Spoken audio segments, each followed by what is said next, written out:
Un pasteur vous répond, le podcast où Florent Varac répond à vos questions, envoyez à contact@toutpoursagloire.com.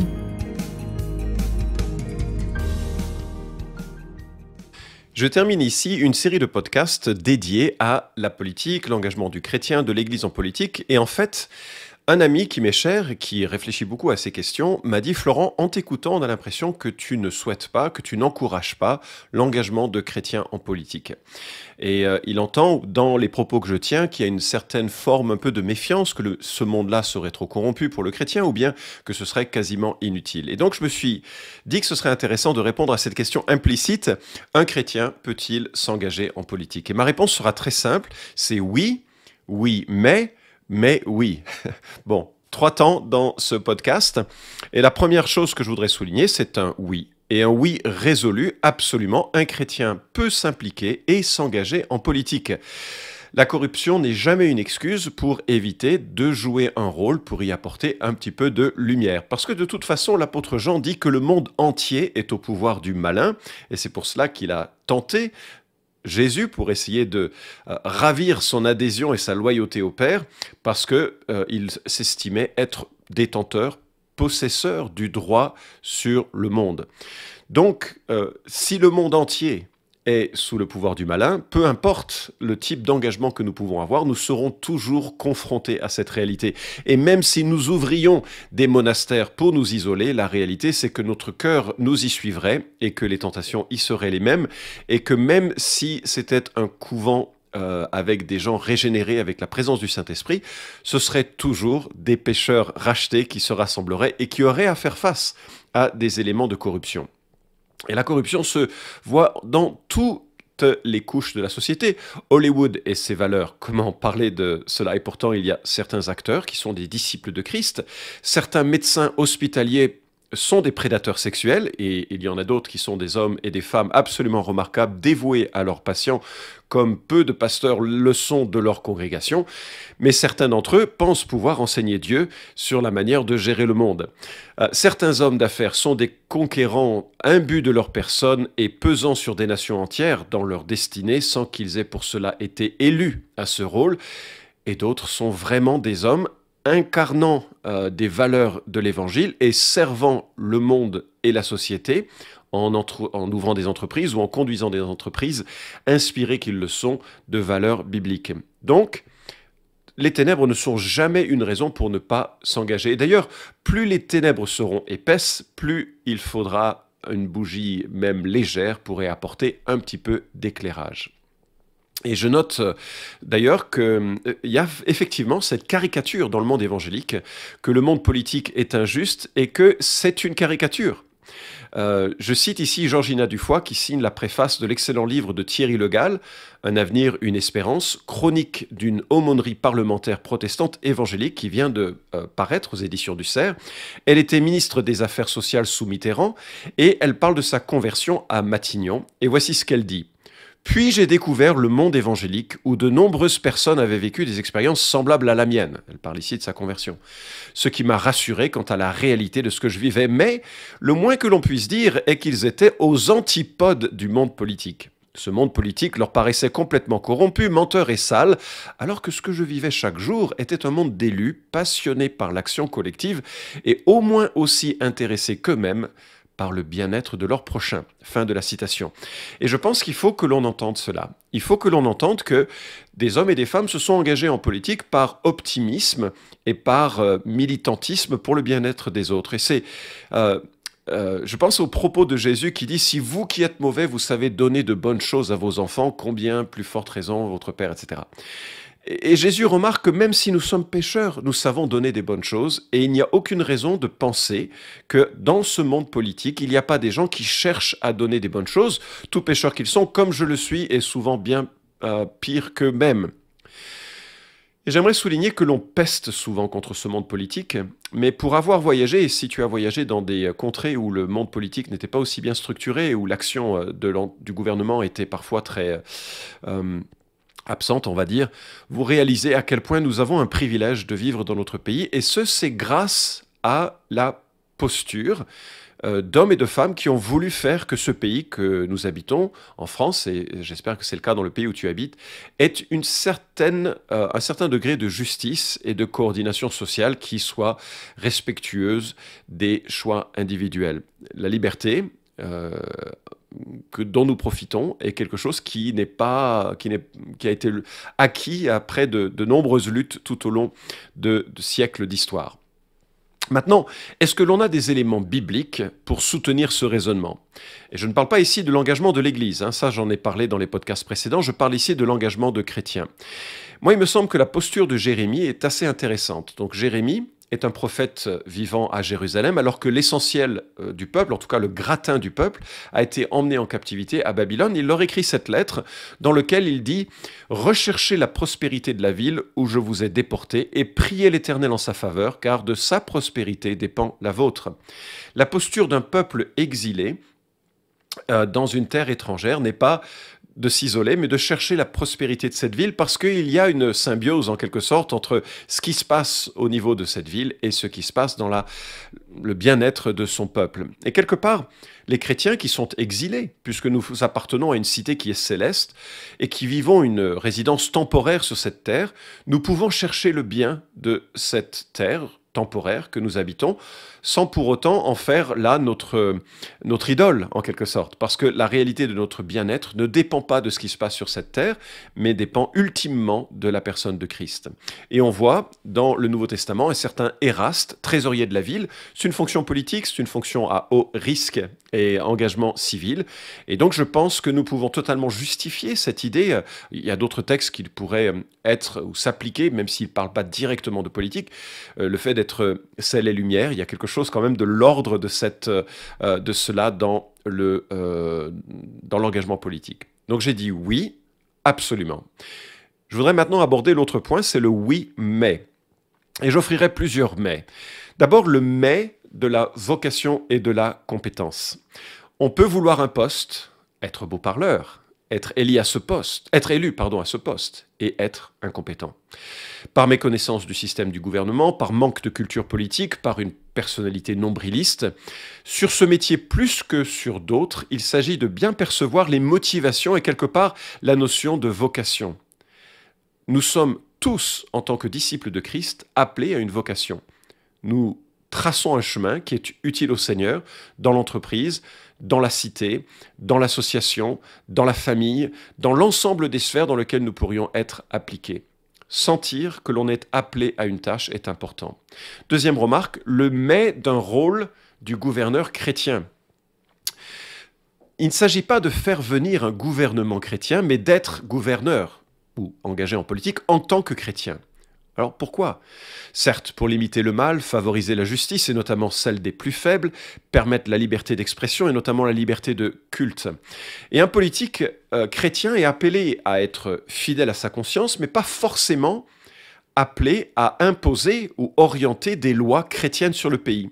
Et ça, c'est toute la difficulté de naviguer dans un monde où il y aura forcément des compromis à réaliser. Vous allez me dire, compromis? Un chrétien peut-il faire des compromis? Dieu fait des compromis.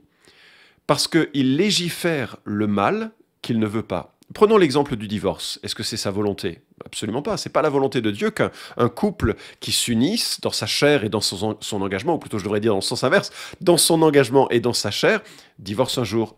Mais pourtant, il le régule parce que le cœur est dur et parfois c'est mieux de divorcer. C'est une nécessité issue du mal. Si Dieu cadre le mal qu'il ne veut pas, le chrétien doit aussi parfois, dans cette situation, réaliser qu'il y a certains compromis pour le bien d'une société qui fonctionne à réaliser. Le mais aussi de la vision du risque, ça va cogner.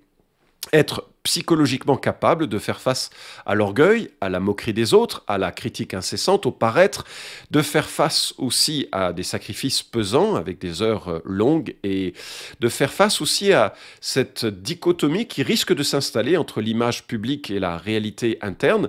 Ça exige une vie spirituelle et psychologique suffisamment forte. C'est quand même parfois un combat de coq.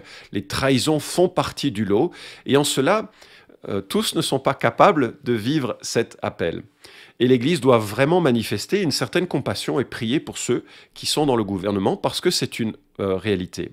Et là, je dois souligner, c'est un petit témoignage, je ne lui en ai pas parlé, mais j'ai été vraiment impressionné par la dignité et la ténacité de Frank Meyer qui a su, en tant qu'élu local, porter des valeurs qui étaient siennes et qui étaient nôtres finalement, dans le non au mariage pour tous. On peut être d'accord ou pas d'accord avec cette forme de militantisme, c'est pas tant mon propos, peut-être j'en parlerai à une autre occasion, mais il l'a fait en tant qu'élu de la République, et il l'a fait en tant que chrétien, et je lui tire mon chapeau parce que il a vraiment été livré au feu, et il a tenu un cap avec, je trouve, une vraie dignité.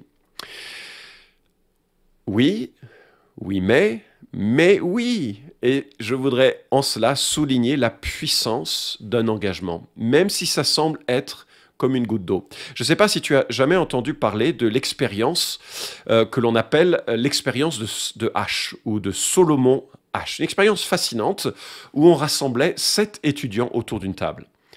Écoute bien, de ces 7 étudiants, 6 étaient des acteurs, et le 7e était un sujet qui ignorait que les autres étaient des acteurs. Ils étaient assis autour d'une table, on est là au sortir de la Deuxième Guerre mondiale, et les psychologues, les sociologues essayaient de réfléchir au pourquoi il était si facile à une nation aussi éduquée que l'Allemagne de sombrer dans le nazisme et de commettre des actes aussi odieux que ce qui est arrivé aux Juifs, ce qui est arrivé aux handicapés, etc. Comment était-il possible de rentrer dans un tel système? Et donc l'expérience était menée, fascinante, toute simple, 7 personnes autour du table. Alors il y a eu plusieurs variations de cette expérience, je simplifie ici, mais 6 sont des acteurs, 1 est un sujet.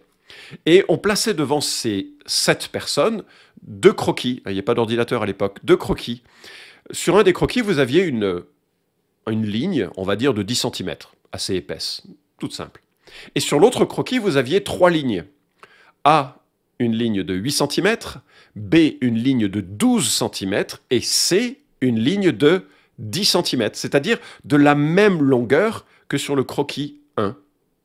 Et on demandait à ces personnes, de quel, sur le graphique numéro 2, est-ce que le A, le B ou le C est de la même mesure que sur le croquis 1? Question toute bête. Sauf que, et voilà le truc, c'est que le sujet était toujours l'avant-dernier et que les acteurs qui étaient invités sur ce plateau étaient tous avec le devoir de dire « Oh ben, c'est A, c'est évident ». Alors que la bonne réponse, c'était C. Et donc, vous avez l'étudiant numéro 1 qui dit A. L'étudiant numéro 2 dit A. L'étudiant numéro 3 dit oh, on dirait A. Numéro 4, tu vois, et on arrive au 6e étudiant qui, lui, n'a aucune idée que les autres jouent un rôle, et il est sous une anxiété et une pression monumentale pour dire ce qu'il va dire. Eh bien, et c'est extraordinaire, 75% des sujets répondent également A, à cause de la pression sociale. C'est-à-dire que nous sommes fondamentalement des hommes sociaux, et c'est pour ça qu'on a besoin de l'Église, on a besoin que des gens nous disent non, c'est. On a besoin de trouver des hommes et des femmes qui pensent comme nous pour être fortifiés dans notre propre valeur, pour éviter que le monde nous vole nos valeurs et notre compréhension des choses. Mais voilà ce qui était intéressant, donc, c'est que lorsque un seul des acteurs émettait une réserve et allait dans le sens du « oh, moi je dirais C », qui était la bonne réponse, alors le taux de sujets qui choisissaient C augmentait énormément. Tout ceci pour dire que nous avons besoin d'hommes et de femmes qui sont des monsieur ou madame C. Un homme ou une femme qui ose dire C quand tout le monde dit A, ça peut changer la destinée de milliers, de millions de personnes. Il ne faut pas sous-estimer le pouvoir d'une influence. Je viens de terminer ce livre extraordinaire, je vous le recommande beaucoup, celui de Tom Holland, « Les chrétiens, comment ils ont changé le monde ». C'est un livre plein de contrastes qui montre que les chrétiens ont vraiment été stupides dans l'histoire. Hélas, hélas. Mais en même temps, qu'il y a eu des fulgurances d'influences qui ont changé le monde. Et souvent, c'était un homme, une femme, qui voyait les choses correctement et qui s'engageait dans le combat pour dire « c'est C ». Et grâce à cette ténacité, cet engagement, ils ont changé le monde. Luc Ferry le concède. Il y a dans le contenu du christianisme, notamment sur le plan moral, des idées qui, même pour des non-croyants, ont encore aujourd'hui une importance majeure. Des idées qui vont, une fois détachées de leur source purement religieuse, acquérir une autonomie telle qu'elles vont pouvoir être reprises dans la philosophie moderne, et même par des athées. Par exemple, l'idée que la valeur morale d'un être humain ne dépend pas de ses dons ou de ses talents naturels, mais de l'usage qu'il en fait, de sa liberté et non de sa nature, est une idée que le christianisme va donner à l'humanité, et que bien des morales modernes non chrétiennes, voire anti-chrétiennes, vont malgré tout reprendre à leur compte. Luc Ferry, Apprendre à vivre, 2006. Et il a raison, n'en déplaise à Nietzsche, nos sociétés sont chrétiennes par l'influence de certaines personnes qui se sont, par exemple, élevées contre l'esclavagisme en disant « nous sommes créés tous à l'image de Dieu, nous descendons tous d'un même ancêtre, nous avons tous la même valeur. » Et Tom Holland le note, hein, aujourd'hui, alors même que la croyance en Dieu s'estompe en Occident, les pays qui étaient autrefois collectivement connus sous le nom de chrétienté continuent de porter l'empreinte de la révolution bimillénaire que représente le christianisme. C'est la principale raison pour laquelle, dans l'ensemble, la plupart d'entre nous qui vivons dans ces sociétés post-chrétiennes considèrent toujours comme acquis qu'il est plus notable ou plus noble de souffrir que d'infliger des souffrances. C'est la raison pour laquelle nous supposons également que chaque vie humaine a une valeur égale. En matière de morale et d'éthique, j'ai appris à accepter le fait que je ne suis pas du tout grec ou romain, mais profondément et fièrement chrétien. Fin de la citation. Et je t'encourage à lire ce livre auquel j'ai contribué, Merci la Bible, publié aux éditions Clés, qui note vraiment l'influence et l'impact de la Bible et des chrétiens dans la société. Donc c'est un mais oui, parce que une personne qui prend une position ou une décision peut influencer le monde. Et je voudrais noter ici la puissance des concepts de gouvernance que nous trouvons dans le monde, dans la Bible, pardon. Imaginez, Dieu descend sur terre, il aurait eu la prérogative de descendre en vaisseau spatial et d'être acclamé par des milliers d'anges visibles à tous pour que tout le monde adore et soit forcé d'adorer. Mais voilà ce que dit ce grand Dieu qui devient homme. C'est ainsi que le Fils de l'homme est venu non pour être servi, mais pour servir et donner sa vie en rançon pour beaucoup. Matthieu 20, 28. Quand un homme, une femme, comprend la notion d'abnégation et de service, comme d'ailleurs l'homme doit le faire pour sa femme dans un couple, comme il voit en Dieu qui s'incarne pour servir et qui s'engage de cette même manière dans le monde, ça peut être absolument magnifique. D'ailleurs, et je l'ai souligné lors du webinaire sur la politique et l'Église, deux professeurs israéliens, Shapira et Greenberg, ont comparé les schémas politiques des nations païennes avec celles d'Israël. Alors on est là il y a 3500 ans, hein, et ils concluent qu'il y a des semences fondamentales de la démocratie, même dans la loi, avec la séparation des pouvoirs notamment, hein, puisqu'on ne pouvait pas cumuler la fonction de roi et de prêtre, etc. L'égalité également des hommes devant la loi. Les rois devaient recopier la loi et ils étaient au même niveau que le peuple, ce qui est proprement inconcevable par rapport aux nations qui entouraient Israël. Israël avait une constitution, la Torah, les rois ne pouvaient pas écrire les lois, Dieu écrivait les lois et les rois étaient là pour administrer. Et puis, cette constitution, elle devait être ratifiée par un peuple qui devait se prononcer. Alors, c'était pas un choix individuel, c'était le choix de tout le peuple. Donc, c'est pas une démocratie comme aujourd'hui on en entend, on le conçoit, mais il y avait les bribes et les modèles extrêmement avancés, bien supérieurs aux démocraties athéniennes et grecques. Et nous avons ces éléments-là dans la Bible. Et puis, je termine sur cela, je vois aussi la puissance d'exemple et d'initiative d'un chrétien.